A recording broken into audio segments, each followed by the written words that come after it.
Think about it. Every tool we've ever made, from the very first sharpened stone to the smartphone that's probably in your pocket right now, they all do the same basic thing. They extend us. They push the boundaries of what one human can do. But we are right on the edge of the final frontier, because the next upgrade, well, it isn't an extension. It's an integration, a merging of you, your flesh, and code. And it's happening right inside your skull. So how did it all start? Not with a bang, not with some big press conference. It started with a post. January 2024, Elon Musk, with no fanfare, just dropped this simple statement of fact. But what he was really saying, what was happening just under the surface of those few words, was that the very definition of being human was being rewritten. Quietly. And look, the story they sold us, it was a beautiful one. I mean, how could you argue with it? This wasn't presented as just another piece of technology. No, this was framed as a miracle, a kind of salvation for people trapped by their own biology, people who'd lost that fundamental connection to their own bodies. So meet Nolan Arbaugh. He was paralyzed from the neck down after a diving accident completely changed his life. And what you're seeing here, he's playing chess. But think about how. It's not a joystick. He's not using his voice. He's doing it with his mind, just his thoughts.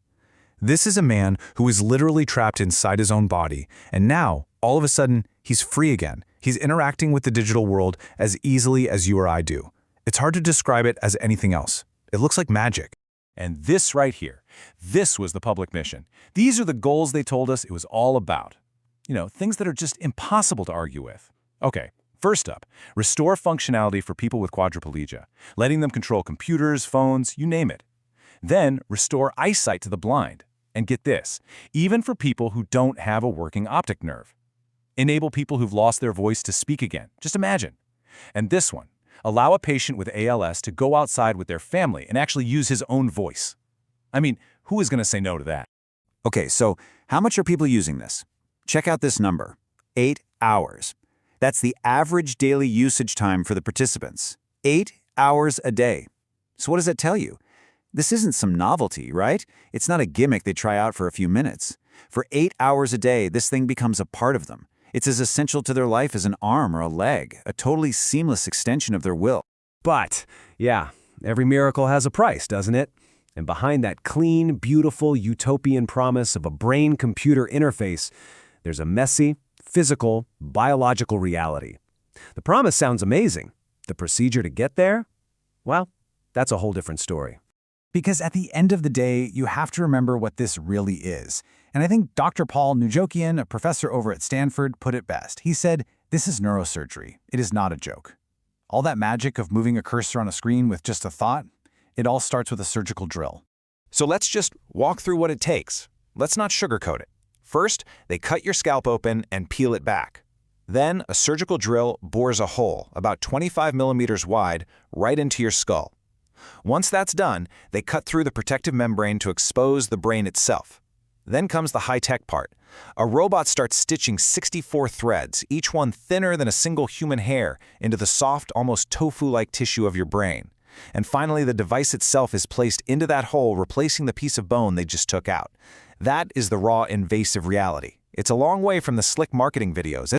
So how did we get to that first human implant?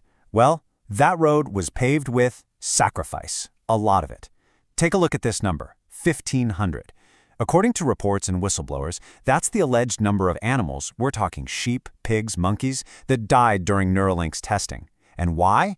The reason that keeps coming up is an intense internal pressure to just get to market, to be first no matter what the cost. And that rush, well, it led to some really serious allegations. We're talking about potential violations of animal welfare laws. You have ex-employees on record citing immense pressure, specifically from Musk, to speed everything up. And they say that led to botched surgeries and just needless suffering. The animal deaths were from infections, from brain swelling, from implants being put in the wrong place. And you have to understand, those risks don't just disappear when you move to human subjects. For a person, the risks are just as stark. Bleeding in the brain, infection, permanent tissue damage. Okay, so the physical risks are terrifying. But honestly, they're just the beginning. The second that device is in your head and your brain is connected to a network, you become vulnerable in a way that no human in history has ever been before. Because you've just opened a door to hacking the human soul itself. Think about it like this. It's actually pretty simple. A brain-computer interface is an electronic device. That's it. And just like your phone, just like your laptop, anything electronic can be compromised. It can be hacked. But the difference here, and this is the crucial part, is the target. A hacker isn't going after your bank account anymore. They could be going after your actual thoughts. So let's just stop for a second and really think about that. What could a brain hacker actually do? Try to imagine what that would feel like. To have the most private, the most sacred space in the entire universe, which is your own consciousness, to have that breached, to have an intruder in there with you. I know, it sounds like something straight out of science fiction, but these are the plausible technological risks that experts are talking about. A hacker could steal your memories. Or even worse, what if they altered them or just deleted them completely?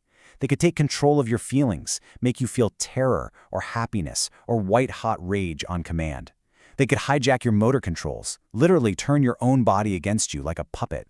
A computer virus, not on your hard drive, but inserted directly into your brain. Or, hey, maybe it's something a little more corporate. Imagine unskippable ads, not on a screen, but beamed directly inside your own head.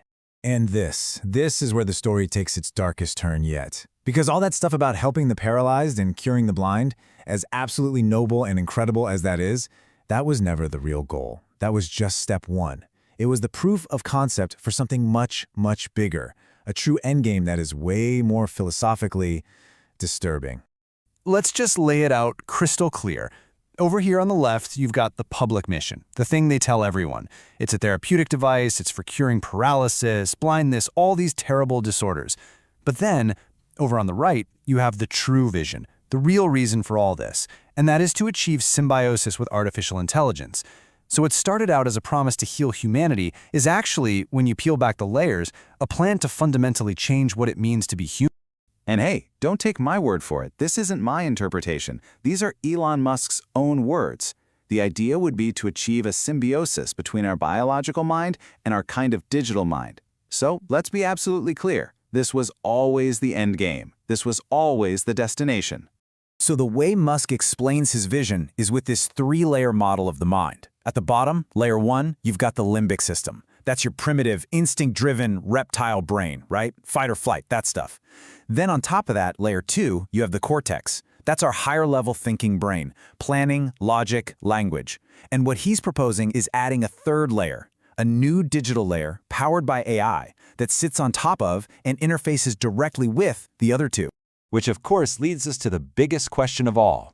If your thoughts, your hopes, your fears, if your very identity is a mix of your biological impulses and an artificial intelligence, then who exactly are you? Where is the line? Where does your biology end and the machine begin? And this is where, for me anyway, a real deep sense of dread starts to creep in. Because this massive, profound change to the very definition of being human, what if it's not actually a choice? But come on, we all think it, right? Surely this has to be optional. I mean, nobody can force you to get a chip implanted in your brain. But maybe they don't have to force you. And again, let's just go back to Musk's own words. He was asked this exact question, if Neuralink could become a necessity, and he made a really interesting comparison to a smartphone. He said a smartphone is almost essential. Could a Neuralink end up in that same sort of place? It's possible. Just think for a second about how hard it is to function in today's world without a smartphone. Now, take that exact same logic and apply it to your brain. And that right there, that's the final trap.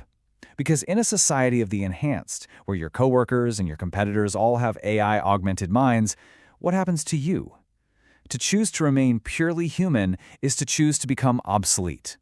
Which brings us all the way back around to a phrase that Musk himself has used to justify this whole thing. We're just reframing it here as one last, really unsettling question that we all have to face.